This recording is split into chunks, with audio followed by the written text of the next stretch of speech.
नमस्कार दोस्तों, करियर अड्डा फॉर यू चैनल में आपका एक बार फिर से स्वागत है। दोस्तों, बिहार लोक सेवा आयोग ने 17वीं मुख्य लिखित परीक्षा का कार्यक्रम जारी कर दिया है।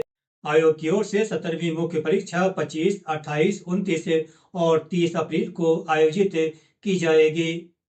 आज के इस वीडियो में हम इसी परीक्षा के बारे में विस्तार से जानकारी साझा करेंगे। तो चलिए बिना किसी देर के ये महत्वपूर्ण वीडियो शुरू करते हैं।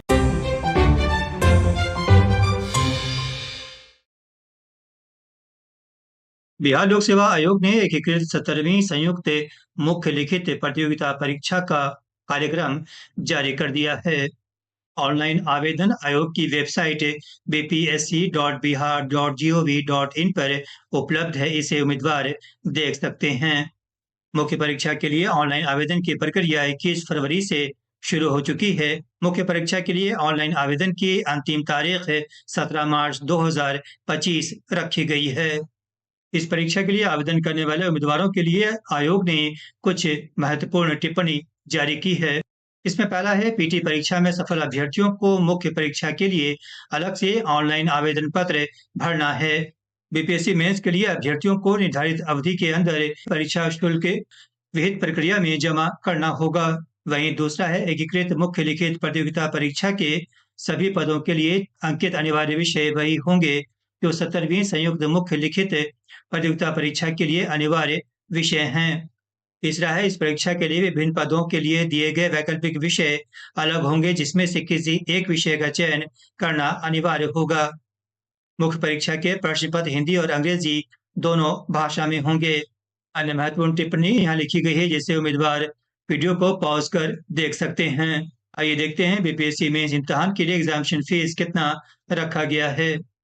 सामान्य उम्मीदवारों को 750 रुपये फीस अदा करना होगा। वहीं केवल बिहार राज्य के एससी और एसटी वर्ग के लिए 200 रुपये फीस रखा गया है। बिहार राज्य में अस्थायी रूप से निवास करने वाली आरक्षित और अनारक्षित वर्ग की सभी महिला उम्मीदवारों के लिए आवेदन फीस 200 रुपये रखा गया है। वहीं दिव्यांग अभ्यर्थियों के लिए आवेदन फीस 200 रुपये और अन्य सभी उम्मीदवारों के लिए आवेदन फीस 750 रुपये रखा गया है। ये देखते हैं बायोमेट्रिक फीस क्या है। वैसे अभ्यर्थी जिनके द्वारा ऑनलाइन आवेदन में पहचान पत्र के रूप में आधार संख्या अंकित किया जाता है, उन्हें बायोमेट्रिक फी के रूप में 200 रुपये अतिरिक्त शुल्क का भुगतान नहीं करना होगा। वहीं अन्य पहचान पत्र संख्या अंकित करने पर बायोमेट्रिक फी के रूप में 200 रुपये अदा करना होगा। आइए देखते हैं कि कृत 17वीं संयुक्त मुख्य लिखित प्रतियोगिता परीक्षा का कार्यक्रम क्या रखा गया है। यह परीक्षा 25 अप्रैल से 30 अप्रैल 2025 के बीच पटना मुख्यालय स्थित परीक्षा केंद्रों में निम्न कार्यक्रम के अनुसार आयोजित की जाएगी। 25 अप्रैल शुक्रवार को 2 पाली में परीक्षा होगी। इसमें सुबह 9:30 बजे से दोपहर बाद 12:30 बजे तक के सामान्य हिंदी की परीक्षा आयोजित की जाएगी। वहीं दूसरी पाली में 2 बजे से शाम 5 बजे तक निबंध पेपर की परीक्षा आयोजित होगी। 26 अप्रैल शनिवार को एक पाली में सुबह 10 बजे से दोपहर बाद 1 बजे तक के सामान्य अध्ययन के प्रथम पत्र की परीक्षा आयोजित की जाएगी। वहीं 28 अप्रैल सोमवार को एक पाली में सुबह 10 बजे से दोपहर बाद 1 बजे तक के सामान्य अध्ययन के दूसरे पेपर की परीक्षा आयोजित होगी। 29 अप्रैल मंगलवार को 2 पाली में परीक्षा होगी, जिसमें पहली पाली में सुबह 10 बजे से दोपहर 12 बजे तक के एकीकृत 17वीं संयुक्त प्रतियोगिता परीक्षा से संबंधित एक ऐच्छिक विषय की परीक्षा आयोजित की जाएगी। वहीं दूसरी पाली में दोपहर बाद 2 बजे से शाम 5 बजे तक के बाल विकास परियोजना पदाधिकारी से संबंधित एक ऐच्छिक विषय की परीक्षा आयोजित की जाएगी। वहीं 30 अप्रैल बुधवार को 10 बजे सुबह से दोपहर बाद 1 बजे तक के वित्तीय प्रशासनिक पदाधिकारी से संबंधित एक ऐच्छिक विषय की परीक्षा आयोजित होगी।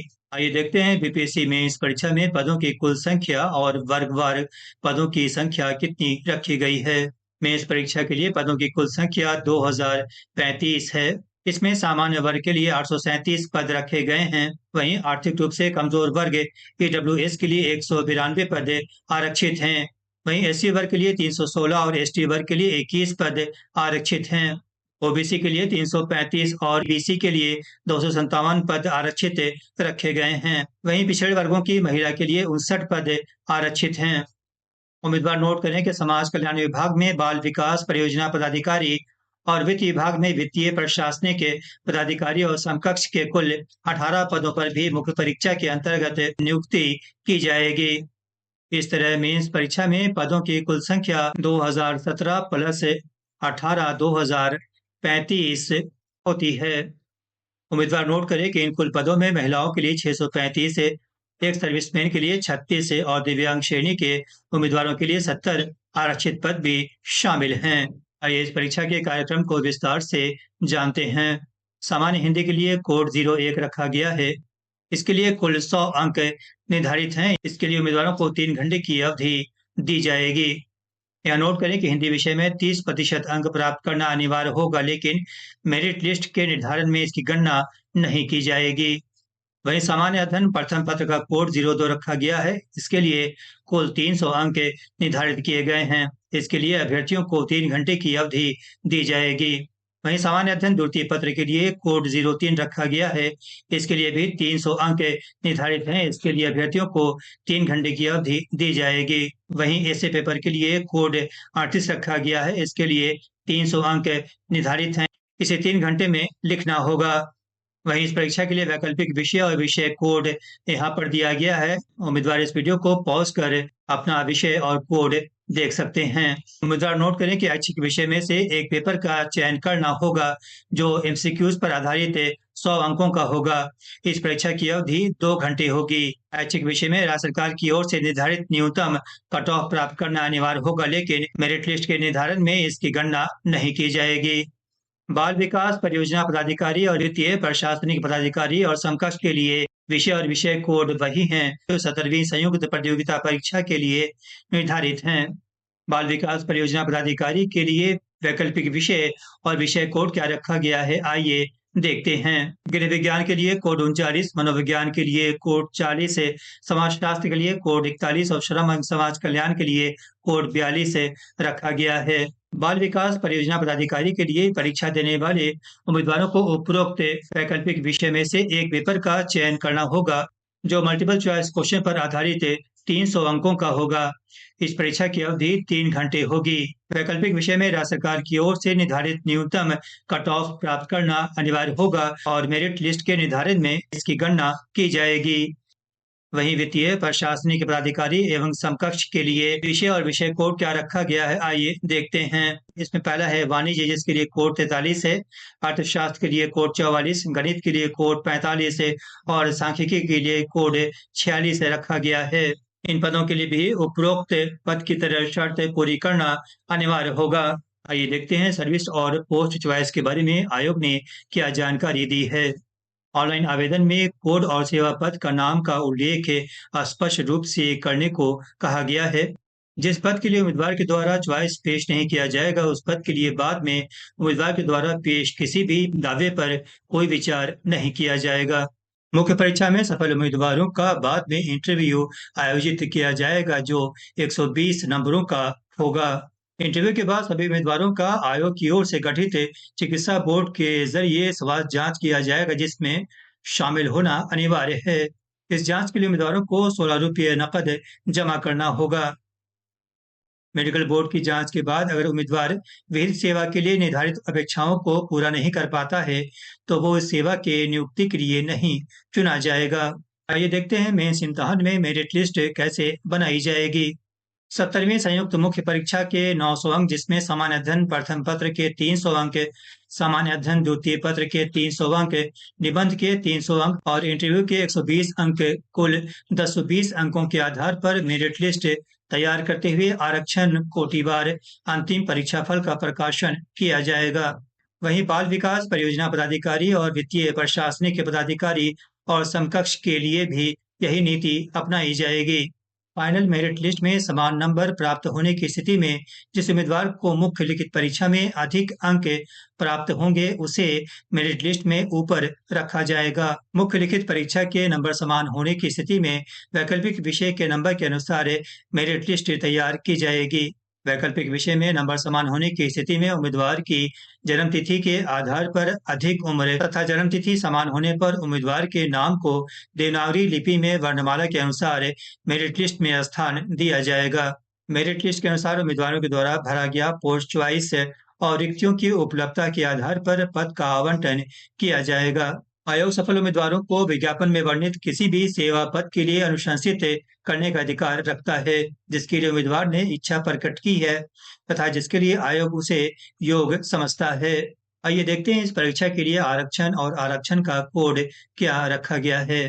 आरक्षण का लाभ राज्य सरकार के प्रचलित आरक्षण नियमों के अनुसार और राज्य सरकार के सक्षम स्तर से निर्गत प्रमाण पत्र के आधार पर ही दिया जाएगा। राज्य के बाहर के अभ्यर्थियों को मात्र महिला और दिव्यांगता संबंधी आरक्षण का लाभ सामान्य कोटि के अंतर्गत ही मिलेगा। इन्हें अन्य कोई आरक्षण का लाभ नहीं मिलेगा। वहीं जाति के आधार पर आरक्षण का लाभ उन्हीं उम्मीदवारों को मिलेगा जिनका अस्थायी निवास बिहार राज्य में है, अर्थात जो बिहार के मूल वासी हैं। बिहार राज्य के बाहर के अभ्यर्थी को आरक्षण का लाभ नहीं मिलेगा। ऑनलाइन आवेदन में भरा गया अस्थायी पता ही आरक्षण के लिए अस्थायी निवास के अनुमान होगा। बीपीएससी मेंस परीक्षा के लिए एससी वर्ग के लिए आरक्षण कोड 02 रखा गया है, वहीं एसटी वर्ग के लिए आरक्षण कोड 03 है। ईबीसी के लिए आरक्षण कोड 04, पिछड़ा वर्ग के लिए आरक्षण कोड 05, पिछड़े वर्गों की महिला के लिए आरक्षण कोड 06 और आर्थिक रूप से कमजोर वर्ग के लिए आरक्षण कोड 07 रखा गया है। आइए देखते हैं बीपीएससी मेंस परीक्षा के लिए आयोग ने क्या महत्वपूर्ण निर्देश जारी किए हैं। बीपीएससी मेंस के लिए आवेदन करने वाले उम्मीदवारों को पीटी परीक्षा के लिए ऑनलाइन आवेदन भरने की आखिरी तारीख 4 नवंबर 2024 तक के सभी सर्टिफिकेट का होना आवश्यक है। इसमें पहला है मैट्रिक का मूल प्रमाण पत्र और अंक पत्र जो जन्म तिथि के प्रमाण के लिए आवश्यक होगा।